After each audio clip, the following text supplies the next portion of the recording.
Well, good evening and thanks for joining us here on Priority One on the Gateway Television News Network. Glad you could join us. Joining me tonight, a regular to the show, Lieutenant Mason Keller. Glad you could join us. We appreciate your time. Glad to be here. Glad to be back. All right. The commander of the crime lab. What's been going on in your world lately? Well, a lot's been going on. We're in the process of moving into a new facility and certainly a lot of increased attention to the world of DNA in the last several years, decade at least.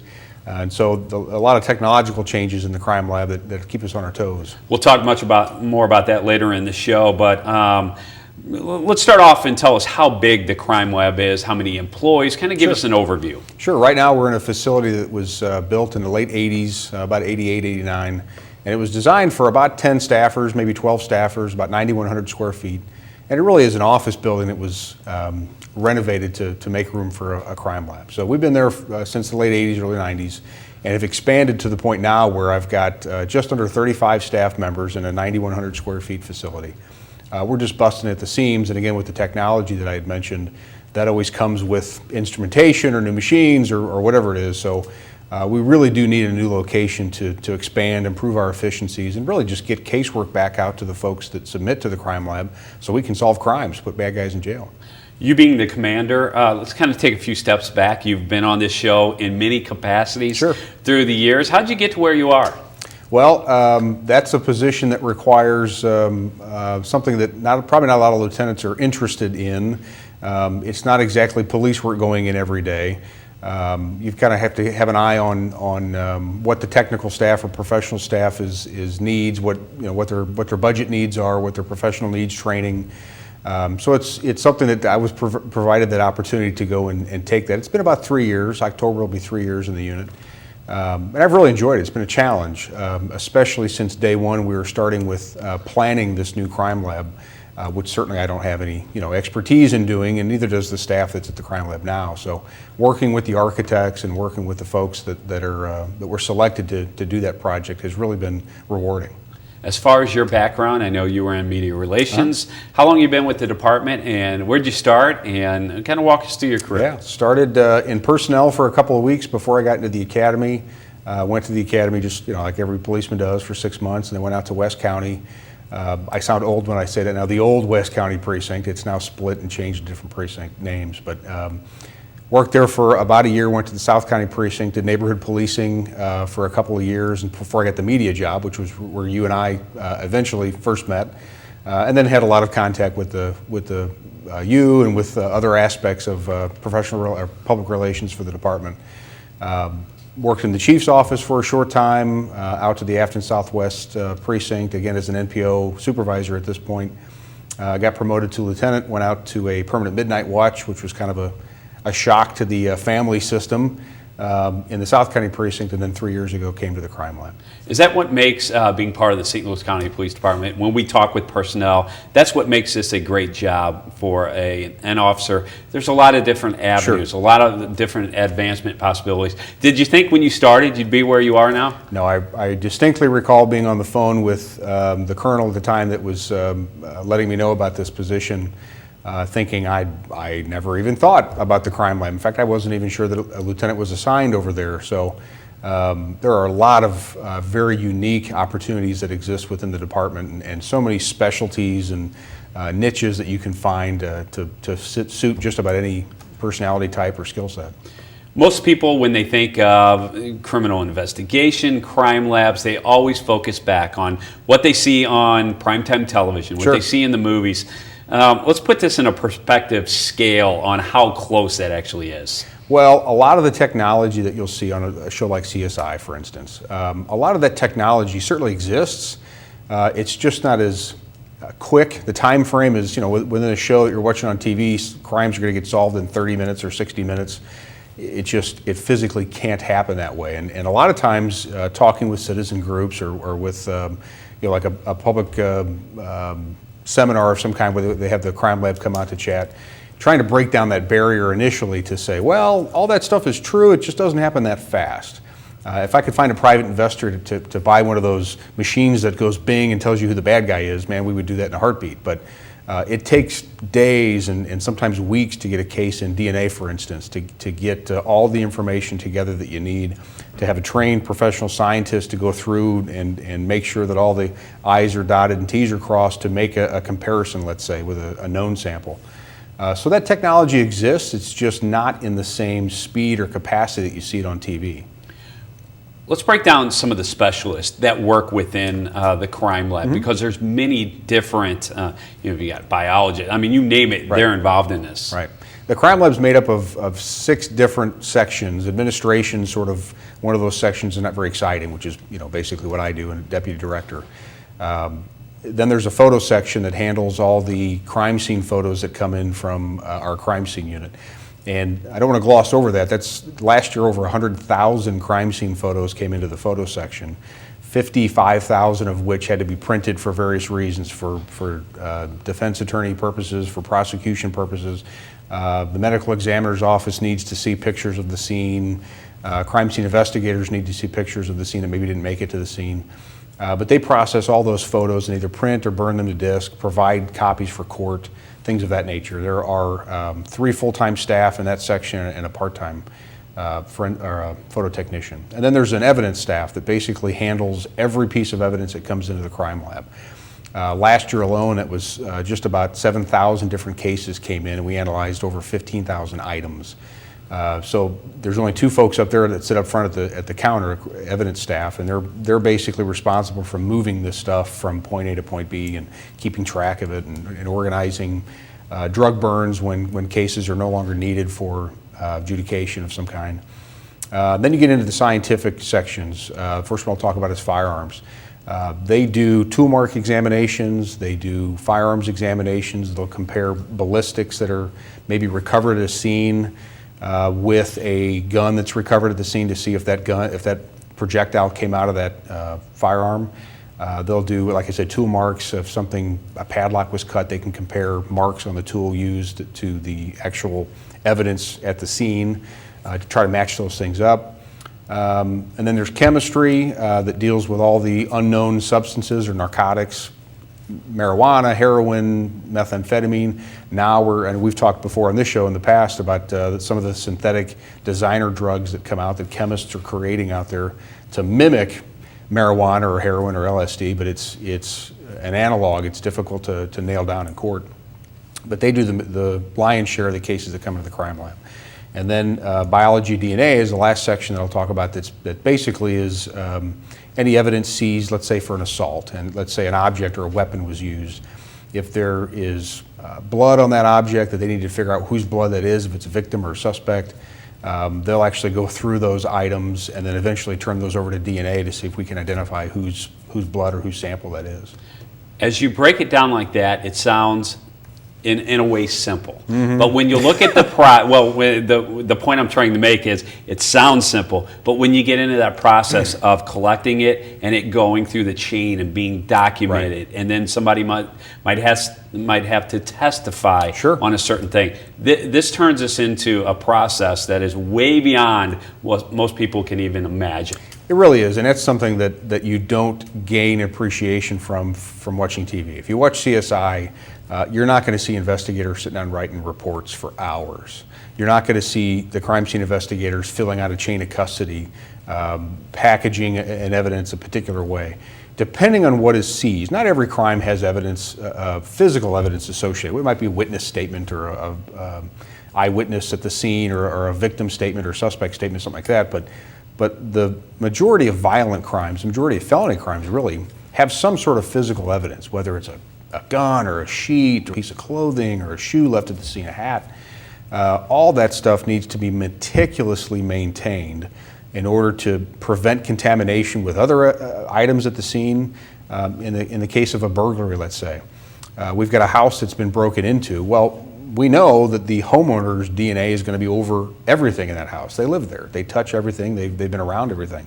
But if there's an item there that they don't recognize, whether it's a hat or a bandana or a cigarette butt, something that's not theirs, keeping that separate from the victim's DNA or contamination issues is critical. It's crucial.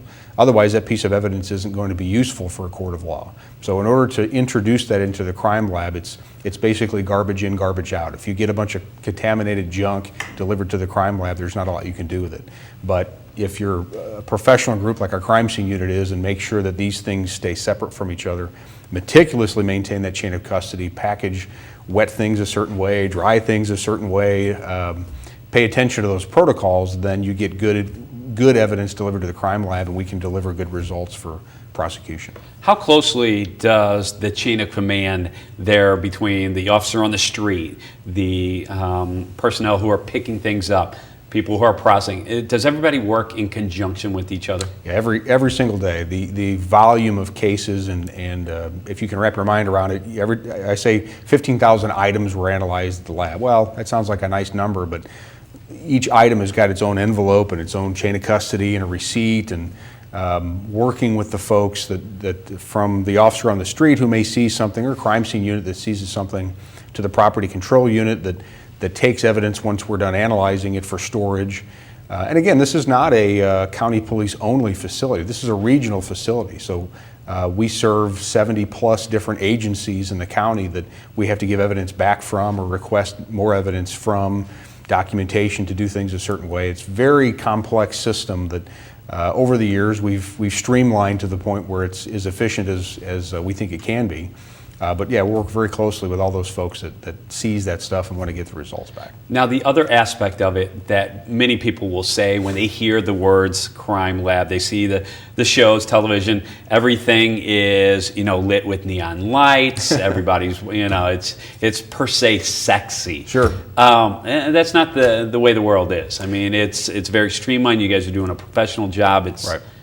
Yeah, it's not the glamorous job that folks outside of the world may think that it is. It's a lot of, and again, I use the term meticulous, but it's a lot of detail work. In order to get a report for DNA case, let's say, those reports are not a 2-page, handwritten report that you'd think, okay, this DNA matches this person or whatever. It's very complex. It's 10s, 20, 30, 50-page report that goes into the analysis of this item, and a lot of the scientist's time is spent poring over this data, making conclusions based upon what matches and what doesn't. And it's bench work. It's sitting at a lab setting, analyzing things through a microscope or what the computer would kick out. So it's not this glamorous. We're not driving around in Hummers and showing up at the scene and taking care of business. It's much more controlled than that.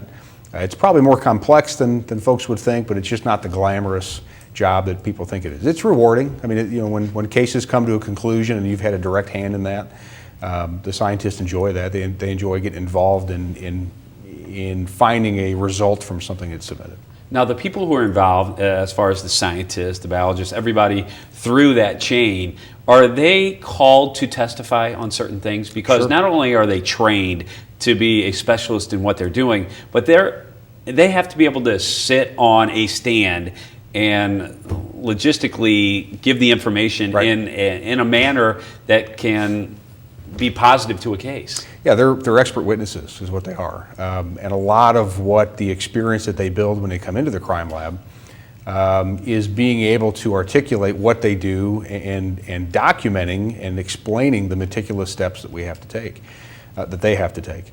So going into a court of law and explaining a chain of custody, for instance, why did this item go from this point to this point to this point to this person?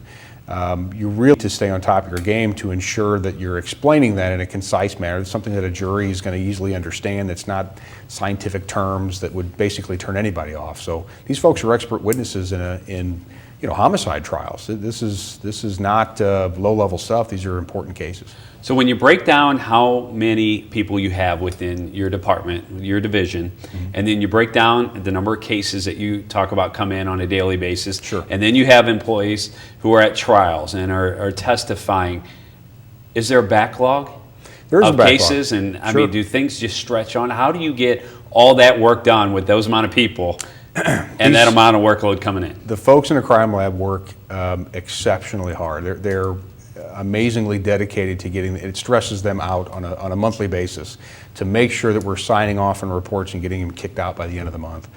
It's something that it keeps them up at night at times because I want to get this caseload done and when I get it back, they don't like having this backlog. Nobody does. But the improvements that we've made in the last 15 months have been pretty remarkable.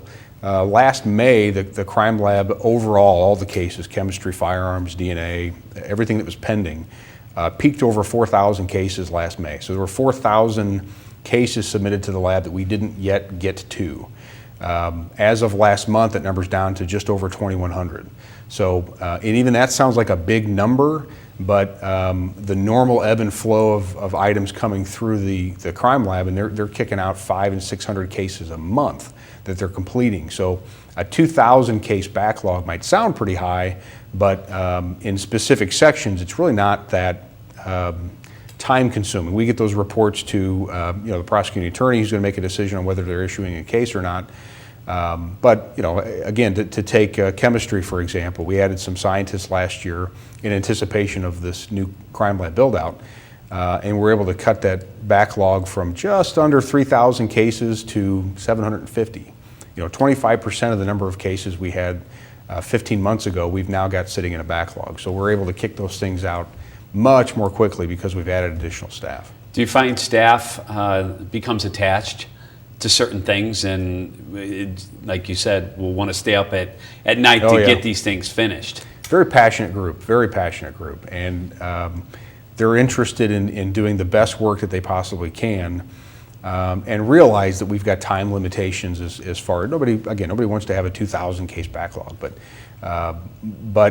with the casework that they're able to kick out, they're still very passionate about making sure that the things are right. That's one of the things, the mantras at the crime lab is, we do things the right way. We do things because they need to be done a certain way. It doesn't really matter how long it takes, it needs to be done right. And that's not something new to the folks that work over there, that's something that's endured for a long time. It takes a long time to get a DNA case, like I mentioned, 50, 60, 70 page report. Well, you can't kick that thing out in a day. It needs to be filed appropriately. It needs to be organized. We scan these things so we can file them later, and it's very time-consuming work. But the focus is always on getting that case done correctly and submitted so we can move on to the next one. We've touched on the word technology a lot. We know it's helped in so many avenues. Are there things, and we'll talk about technology, but are there things, no matter how far they advanced, that are still kind of basic, that maybe have been done, like the photographs? Sure. You're still printing things Sure. off that you did 20, 30, 40 years ago. Yeah, there are some marijuana cases that go into the chemistry section, for instance. It's a pretty basic test. There's a chemical test that we use to determine if that vegetative substance that we have in front of us if that's marijuana or not. It's not a complex technological process. It's not a big piece of instrumentation you use to do that. It's a pretty simple test. It takes about 15 minutes from start to finish to actually do the whole thing. Now the report takes longer than that, but yeah, there are certain things. We're printing photos, like you mentioned. That's something that really is almost never going to go away. We can burn those to disk. We can bring them up on a PowerPoint presentation if we need to at court or something like that. But folks who are reviewing those cases sometimes just like to have that picture to look at and find intricacies in a case. But certainly technology has helped. It also comes with some frustrations because it's not cheap. None of these instruments that we purchase that improve efficiency are inexpensive. They all come with a price tag. So we're constantly looking for grants. We're constantly looking for ways to fund an improved technology or ways that we can make the process more efficient so ultimately we can get to more cases in less time. What about training for the individuals? Because with technology advancing, the new equipment, everybody's on that constant learning curve. Right. There's a ton of training that these folks need to attend on a yearly basis to keep up. And I'd mentioned chemistry earlier about some of the designer drugs. Every month, every week, cases come in that the scientists don't know what they are. So they'll analyze this case and recognize that it's an analog of, let's say, marijuana, but it's some chemical structure that they don't know what it is. So we have to stop, research what that could be. A lot of times the DEA is used as a resource for that. They've got a testing lab that we lean on quite a bit. But actually have to go out and buy a standard so that we can say, yes, this chemical is the same as this one that's been identified. in order to stay up on top of that, they're constantly reading, constantly looking at professional websites that have the newest information out there, seminars, conferences throughout the country. And we're very proactive in that regard. We always send the folks to the training that's going to be beneficial to the lab so that we don't have to push that aside and say, we'll get to that later, we don't know what it is. No, let's attack it. You had mentioned working for not only St. Louis County, but all the municipalities around St. Louis. What about with like the DEA and the FBI nationally and other crime labs across the country? Is this all interconnected? Not really. There are a lot of labs throughout the country, and all of us sort of face the same issues. Decreased funding, increased workloads, overturning staff. It's kind of a typical problem for crime labs across the country, not just unique to us by any stretch. But we certainly coordinate with each other. We certainly communicate with each other on a regular basis, especially the labs that are in this area. St. Louis City has a lab, St. Charles County has a lab, Missouri State Highway Patrol has regional labs. The closest one to us is in Park Hills or Cape Girardeau. But we're constantly talking with them to say, what kind of drugs are you using, in the sake of chemistry, what kind of drugs are you seeing, what's the next forefront that we can expect. Different procedures that maybe one lab is ahead of on others. We'll share the results with them to see maybe they can improve their efficiencies as well. So there's a lot of interaction with those, but crime labs are very possessive in what comes in, gets analyzed, and stays there. And really that's for the purpose of protecting the integrity of the case. You wouldn't want this case to be going any more locations than it absolutely has to before it goes to court. What do you see for the future? It's grown in such leaps and bounds. The new building is upon the department. The next 5 years, do you see? Of course, the load case probably not getting any less on a daily basis with things coming in with the way the world is today. What do you see? Yeah, and not to beat a dead horse, but it's technology. It really is some of the rapid DNA instruments that are coming out now that are not quite to the point where we're going to invest a bunch of time and money into them because we have established protocols, we have established policies that work, that get the results that we need them to be for court. But really just the speed with which these cases get kicked out. As an example, before I got here today, I signed off on a policy and a procedure that we now have the ability to use an instrument that we got with some grant funding that will do 8 samples at a time, and it's a DNA instrument. It'll do 8 samples at a time, where the 3 instruments we have been using for the last 10 or 15 years do 1 sample at a time in 30 minutes. So I've got 3 pieces of equipment that do a sample each in 30 minutes, and we just got one up online that does 8 in 30 minutes, and it's got a plate that'll do 98 of those in a row. So you can imagine the increased workflow that we've got with this new piece of instrumentation. And we just got that installed. We just got that ready to go. It's not the latest piece of technology. So the speed with which these things get reported on and the speed bumps you run into in court because of that increased speed is really the future of crime labs. Does it even amaze you, being the commander, overseeing what you're doing on a daily basis? It's impressive. I don't have a science degree. I don't do that work on a daily basis, so I don't pretend to know all the ins and outs of every little test and every little thing that's done.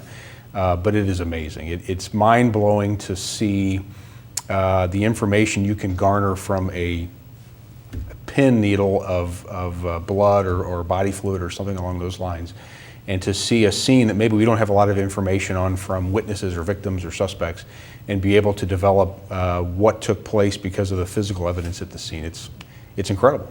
When you talked earlier about the passion, and ultimately from the chief down, everybody in the St. Louis County Police Department has the ultimate passion for what they do on a daily basis. But when you look at what the crime lab does and the amount of work and that tedious work that I don't think a lot of people, like we mentioned, understand, you've got to have passion to do that job. Absolutely, and they're constantly preparing for trial, and they're constantly getting very difficult questions in court of law and cross-examination and things that you don't see much on CSI or the shows that are popular with crime scene stuff.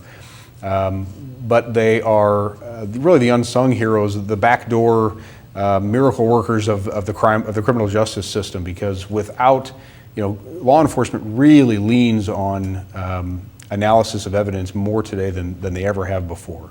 Fingerprints have been around for a long time, still a very functional, useful, tremendous resource to have for investigating crime scenes. But now with touch DNA and being able to basically put people at a scene that you wouldn't be able to do 10 years ago or 15 years ago. Cold case unit, how they lean on DNA evidence from 15 and 20 years ago. It's really remarkable to see the positive impact that that's had on criminal justice caseload.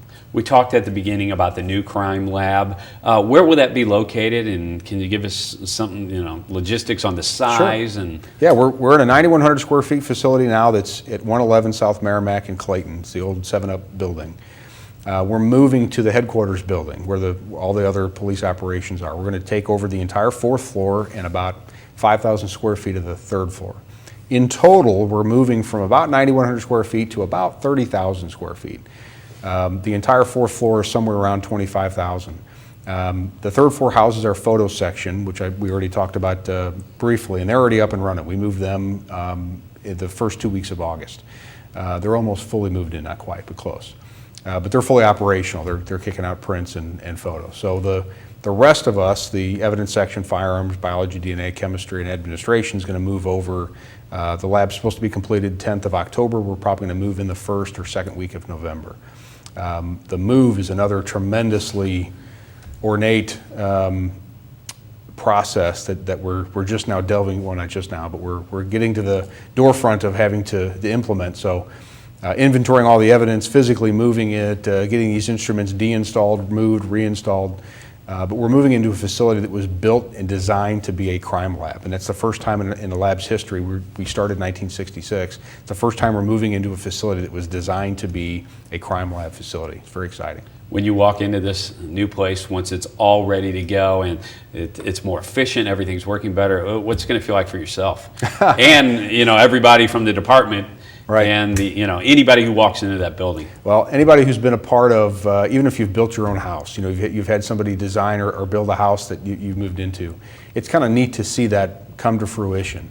And in this process, it was much more involved than that because the folks that were at the crime lab prior to my reassignment over there 3 years ago, they have been working on this for probably a year prior to that. So about 4 years has gone into identifying design architects, identifying contractors, things like that.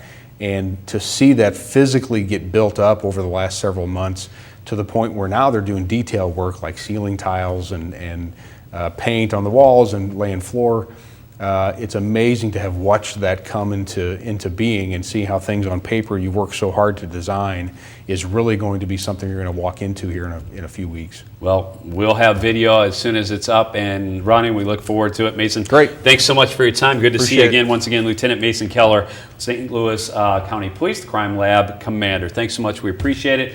Thanks for watching Priority One tonight here on GTN. Have a great evening. We'll see you tomorrow night.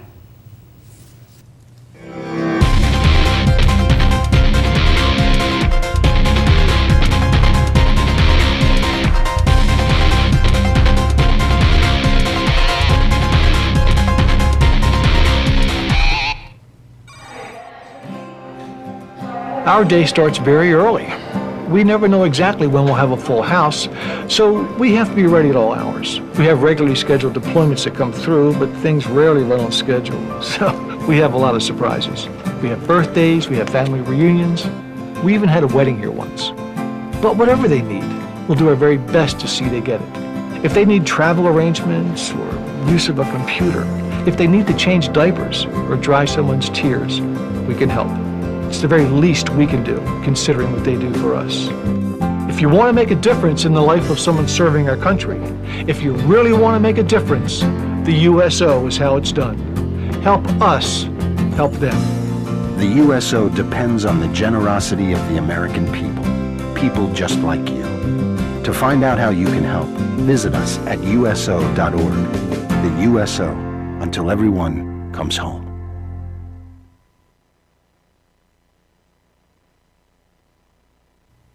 Be out there. Be out there. Be out there. Be out there. Time was, kids did what came naturally, spending free time running barefoot through the grass, wading knee-deep in streams, climbing to the tallest branch. But today, American kids are more likely found texting, watching TV, or gazing at a computer screen. They spend more than 7 hours in front of electronic media. Something essential has been lost. childhood's connection to the natural world. That's why National Wildlife Federation created the Be Out There movement. Kids move indoors causes a host of problems, from obesity to ADHD. But outdoor play can go a long way to improving kids' health, body, mind, and spirit. It helps them stay fit, enhances creativity and attention spans, and could even make them better students. Do your part. Be a part of Be Out There. There's a reason why they call it the great outdoors. Learn more at beouthere.org.